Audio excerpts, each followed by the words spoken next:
On this episode of My African Wedding, the couple Emeze and Julius are both from the southern part of Nigeria in West Africa. Though they both live in Washington, D.C., it took a matchmaker to bring these two lovebirds together. I'm Julius Yue. I'm Emeze Yue. And this is our African wedding. We're introduced by a lady at my local Yoruba association in Washington, D.C. There's a lady in the meeting that she's a very good woman. I call her Auntie P, Palace Obeide. She's actually Yoruba and her husband is Benin. I told her, look, I'm a single guy and I'm a student. I don't have a wife right now.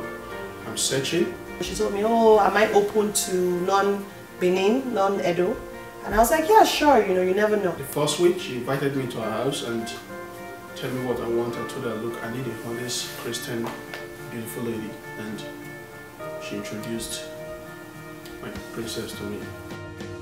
Even though the couple had been introduced, this definitely was not love at first sight. Julius called me, I think on a Sunday. I was at a friend's house. She just had her son, so I was helping her babysit. And he called me like 3 times and I didn't pick up, and he left me messages, oh, call me back. And I'm like, okay, this guy is actually stalking me, what's going on? The very first day I met her, I already know this woman will be my wife because her beauty, and I speak Pidgin English to her. She did not reply. She don't understand what I'm saying.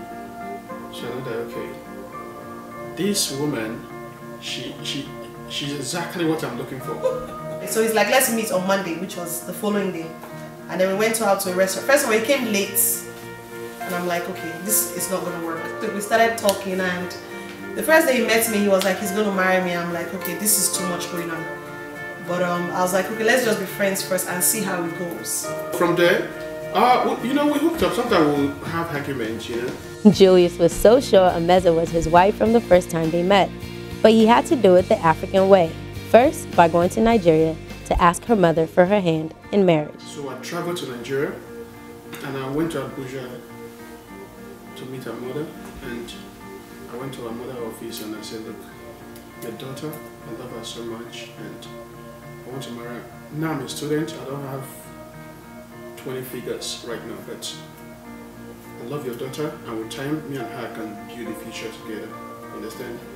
And thank God that she said, okay, no problem, you look like a nice guy and no problem, go ahead, you understand? So I was so happy.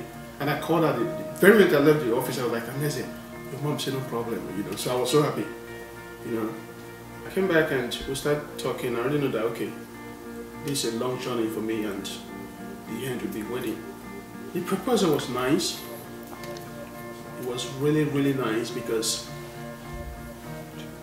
I asked God that I want to do something different, you understand? So I was thinking what to do. I have different ideas, you know. I went online and looked for different ideas. A couple of people assist me, you know, give me different ideas. But my idea is, okay, I want something that will blow her away, you understand? I want something that will blow her away. She's very smart that every idea I implement, she found out and crushed it. So I rented the car and the guy came to my house, picked me up. We drove to this church, the church in Jesus House, DC, in Silver Spring, you know. So that day was a Hallelujah Day. It's like Halloween Day in America, you know, Hallelujah night. So we waited in the car. So immediately the church closed. I saw her coming out from the church. I told the driver, that's her, let's go. You understand? So we drove slowly. We stopped at the front of the church. And I just saw her coming out from the church.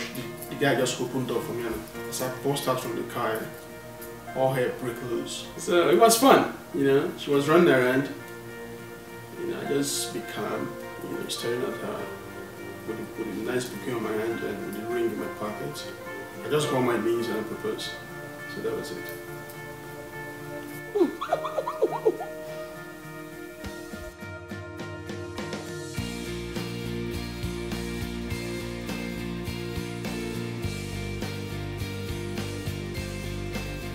Since they were both formerly from the same state, it was not difficult merging both cultures.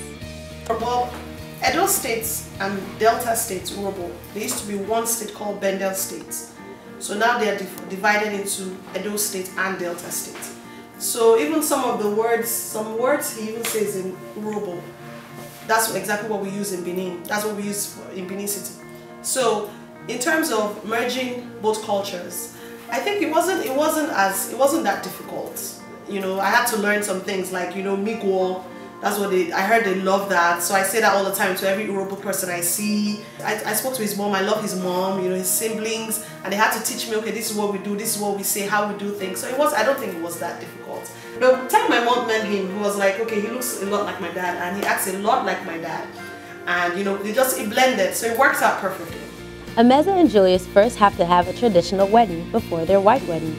Traditional engagements are filled with a burst of culture and interesting practices. I still wanted a little bit of my culture because I can't completely abandon it. My parents are Benin, you know, so I had to bring that a little bit into play and then bring his Urhobo culture, saying, okay, this is what I'm gonna present. That's my family. That's where I'm heading to. So I think it was a lot of fun, you know. It was a lot of fun. I love kids, and I assist at church with the children's church, Jesus House DC, Children of Promise, and a lot of parents have told me they want their child to be at our wedding, for our bridal train, and I felt, okay, I don't want too many children, so I felt, okay, I can incorporate all these kids into the traditional wedding and then figure out a way to bring them in or bring them out of the wedding. So I felt for the traditional wedding, since it's Urhobo, I'll have 7. The number 7 was very important to me. So I'll have 7 girls dressed up in Urhobo outfits, 7 boys dressed up in the Urhobo outfit that we were also wearing. That part I have to dress as an Urhobo man, she dressed as an Urhobo woman, and all the kids, 14 kids, 7 dressed like me and 7 dressed like her. You understand? So that represents the Urhobo culture. And then 7 girls dress up in the Benin outfits. 14 kids, 7 for me, 7 for her. So that represents the Benin culture. That's the traditional process. Sing Benin music, we dance Benin dance. You know, everything we have to do, it has to be Benin. So that was 28 kids in total. A whole lot going on. But it worked, it was beautiful, it worked out perfectly, it was gorgeous. I think there were 2 or 3 fake brides. I think there were 2. And basically it's just to find out from him, are you really sure you know the kind of woman you want to marry? How does she look? You know, how is her build? How is her facial features? Are you sure? Is this her? Are you sure you know who you're about to get married to? So just to let him know that, okay, just to find out from him if he knows what he's doing. And he does know what he's doing. Of course. Of course. As part of their tradition, they first had to begin their ceremony with the break-in of the kola nuts. When a group of herders assemble, like in Nigeria culture, you break kola nut to start every occasion. That represents respecting the herders, because they are the one who they'll pray for the kola nut and break the kola nut, and they are the one who get it first. After they finish taking the one they want, and everybody else can go ahead and have the leftover. So the breaking of kola nuts stand for opening the ceremony and prayer. Although the traditional engagement was over, there were other traditional customs they still had to follow. Then they did something which I also thought was very different, that I'd never seen or heard before. After the traditional wedding, we had to go to his house. So his Urhobo family from Jesus House told me that I had to take one of my friends with me into his house, and then I had to get like holy water, clean water. So they had to wash my feet before I stepped into his house. So we did that after the traditional wedding. I think I got home like 4 o'clock that morning. So, you know, so when I was coming into his house, they washed my feet, saying, you know, this is a new home, this is a new family, this is purity, this is so that was different, very different for me. And then I got into his house. They prayed for me, saying that, you know, I'm a new bride. And I also had one of my aunts. My aunts came from London, Auntie Sarah. She also followed me, because they said they needed a woman who her first daughter was alive, that was my own family member. So she accompanied me also, along with my maid of honor.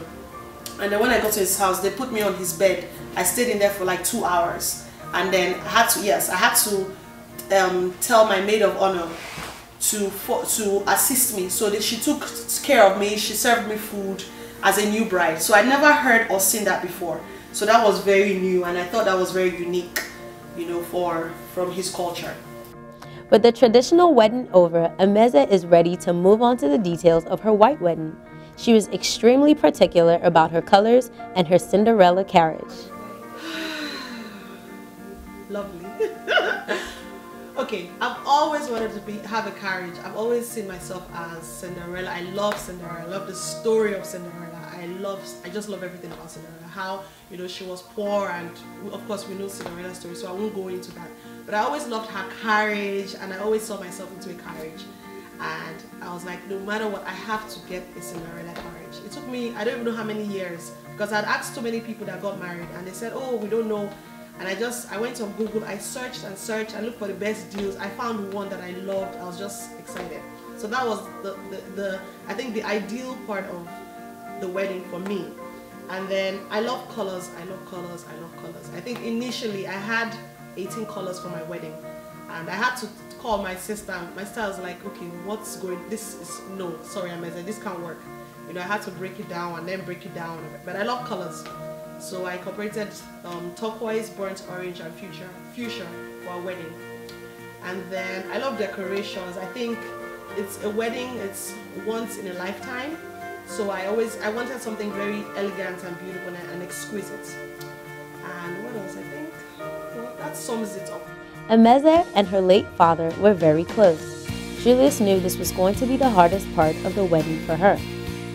Well, my dad is deceased. He died November 11th, 2005. And I felt, okay, since my dad is deceased, my mom and I were very close. I might as well have my mom also walk me down, apart from my brother. So I have an immediate younger brother. So my mother, Mrs. Clara Abangbe, walks me halfway, and then my brother, Aizenosa Abangbe, walks me the other half, and then gave my hand to my husband in marriage. So I felt that was very significant, and I felt it was ideal and proper, because even if my dad is not there, my mom represents my dad, because obviously husband and wife are now one. So my mom walks me halfway, and then my brother walks me halfway. I think when I saw my mom, just the sight of my mom, I just bursted out. I was crying. And then when my brother gave my hand to my husband in marriage, I was also crying, because I remember my husband kept on saying, stop crying. And then my maid of honor kept on giving me napkins, or was constantly giving me tissue and napkins, and said, stop crying, don't mess up your makeup, stop crying. So I had to realize that, okay, it's my wedding day, I still need to look cute and pretty. But I felt definitely my dad. I think I wanted my dad to be there, but you know, that's how life is sometimes.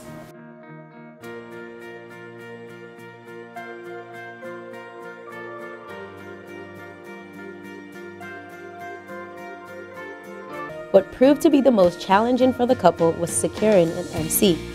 Every time they figured it out, something seemed to always go wrong. Absolutely. Weddings are always very stressful. You know, even if you have family, you have wedding coordinator, wedding planners. We had some challenges with MCs. We had called a couple of people, they were too expensive and stuff. So we now decided, you know, we'll look for someone that knows both of us very well and that is familiar with us. We still couldn't find anybody. We continued to search, we still couldn't find anybody. Anyway, the day of the wedding, the night before the wedding, our wedding coordinator, Shile, had to now contact Wale and Yemisi, and they said they would do it, and we're like, are you serious? Like, seriously. They did it, and it was the best thing that happened. You know, I was just so blessed. They wore my colors, they didn't even know about the colors, they wore the same colors, and we had a swell time. We had a blast. And I love the game too. Yes, yeah, the game was excellent. Who said I love you first? Who takes the longest to get dressed?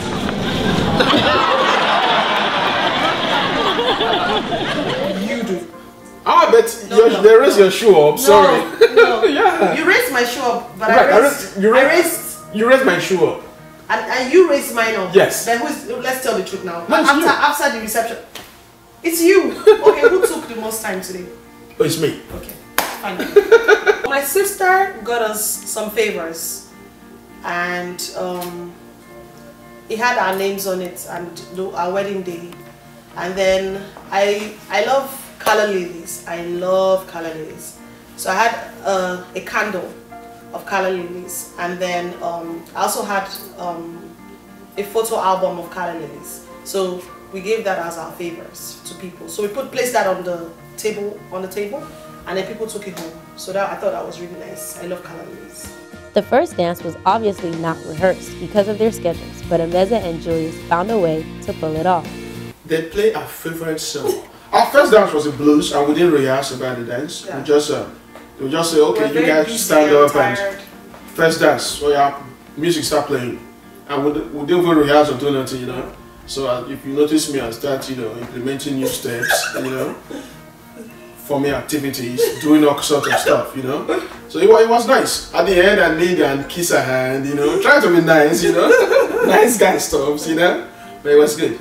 Well, we're actually very busy, and the day of the wedding, the Saturday morning, I think 3:30 in the morning, I had a car accident. So I think just my husband, well, he's my husband now. He knew, my brother knew, my maid of honor, my maid of honor and I actually had the car accident together. My wedding coordinator, wedding planner, I think that was it. I didn't tell my mom, I didn't tell anybody else because I didn't want hell to break loose. So I had a car accident 3:30 in the morning of the day of my wedding. For me to get myself together, I still had to do my hair, a whole long story. Before I got back to the hotel, it was a whole lot going. So I think I was just so exhausted and tired. And then he had a busy schedule. Throughout that week, we didn't even have time to plan. So that's why it kind of looks, well, we still worked it out though, but it kind of looks a little bit interesting. I'll use that word, but we worked it out. Emeze and Julius' wedding was not complete until they changed to their native outfits. At this point, the party was ready to begin.